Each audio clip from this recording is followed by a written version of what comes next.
Today I am going to be making one of my most impassioned videos yet, something that I'm extremely passionate about. And I just wrote in my newest blog, 7 simple money rules all women need to improve their finances.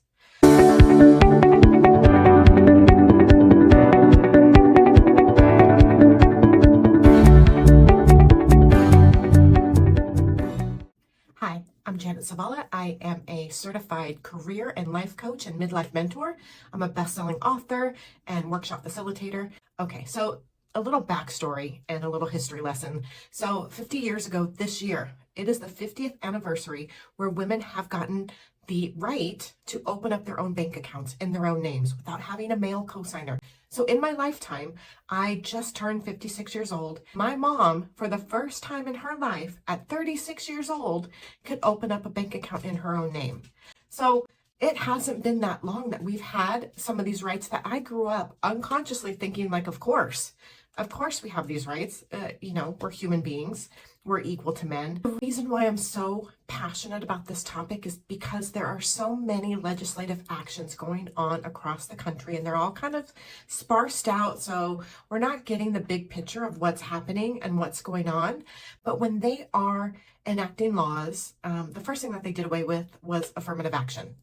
And, that mostly talks about equality amongst other people of color and gives opportunities for people with jobs and protections and in order to get education. But it was the first stepping stone that I saw that now they can come for a woman's ability to get a job or have education. So I think it's a stepping stone to more actions. There have been proposed laws or enacted laws across the country where they are doing away with alimony. So when you do away with alimony, typically, if there is a spouse that gives up their career to raise a family and to build a life together, she's given up her economic options, her economic power. She doesn't have the same economic abilities that her male spouse has.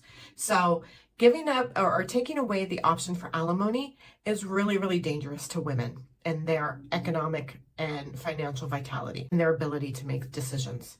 So the other thing that's really important is that they have talked about, and I think that they've enacted it in some places, to do away with no-fault divorce. So not having the ability to file for a no-fault divorce is dangerous to women. It could put women in dangerous situations. Again, reducing her economic vitality, her economic options. And when you have the ability to make money and control your money, you have options in your life. You can make choices. The other thing that is really concerning is the debate and talk about reducing the age of consent. So that goes along with reducing access to birth control. That is being talked about a lot. Reducing access to healthcare in which women can make decisions about their bodies. So in essence, there are a lot of activities that are leading women down a path to be pregnant and making babies as early as possible, which we know limits the economic decisions that we have. It limits and often stalls our careers if we have them.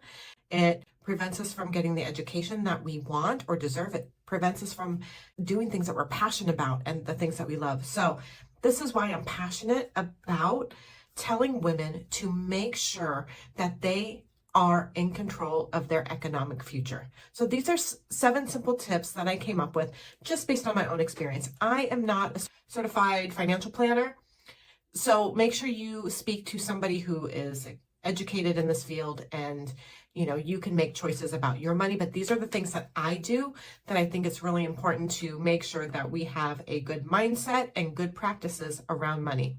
So the first one is to check your mindset. A lot of the messages that we get early on in childhood, either lack of money or shame around money or any sort of negative feeling around money, we need to kind of work through those so we can get rid of that mindset of not wanting to deal with our finances, or there's some sort of magic lottery white horse kind of thing coming in the future to save us economically, that we need to make sure that we are deconstructing those thought processes that we've grown up with. The second thing is that I want to make sure that women are in control of their money. So you know how much you're making, how much you're spending.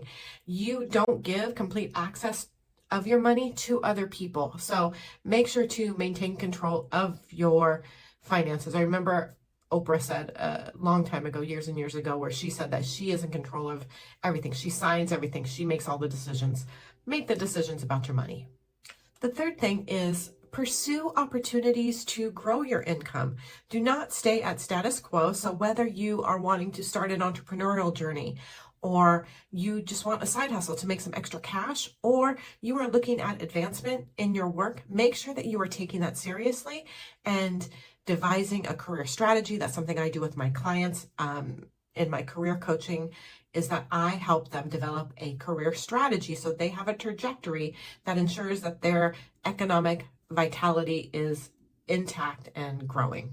So the fourth thing is, I talked about a little bit before, but know your numbers. Know what money you have coming in, what money you have going out. Know your credit score. Know how much you can save and how much you should be saving. So make sure to know all of your numbers.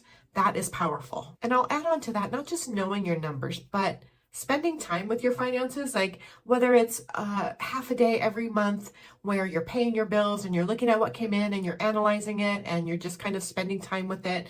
Show gratitude for the money that you have. And something that I always do if I'm paying bills or I'm spending money, I always think there's more where that came from. So making sure, incorporating your mindset with that as well, that you are honoring your money in the way that you manage it. The number 5 rule that I have is planning for your financial future. So in those times where you embark on your retirement journey, understand how the savings that you have can nicely transition to supporting your lifestyle. Make sure to plan for all of that. Keep your retirement funding, and how are you going to manage your finances after you have a full-time job effectively. Also plan for times where unexpected things could happen, right? If you're married and you share finances, you want to make sure that you have a plan if, for both of you really, if something happens to one spouse or the other, either the loss of a job or, something where somebody gets sick or passes away, like that you have your future with different scenarios that are unwelcome, that you have a plan to make sure that you are stable in your finances. And the last rule is to educate yourself. Read books, listen to podcasts, find out information, either money mindset or anything that you can. When you increase your knowledge and awareness of financial things, you will be more empowered. Just as I was talking about with my mom 50 years ago, when she was able to have control over her own finances, make her money, and have a checking account, she was able to make decisions about her life that was in her best interest. When you have control over your money, when you are empowered about money, you are able to make choices for your future that is in your best interest. So let me know if you have any thoughts or comments about this topic. I'm really passionate about it and I want to know what you think.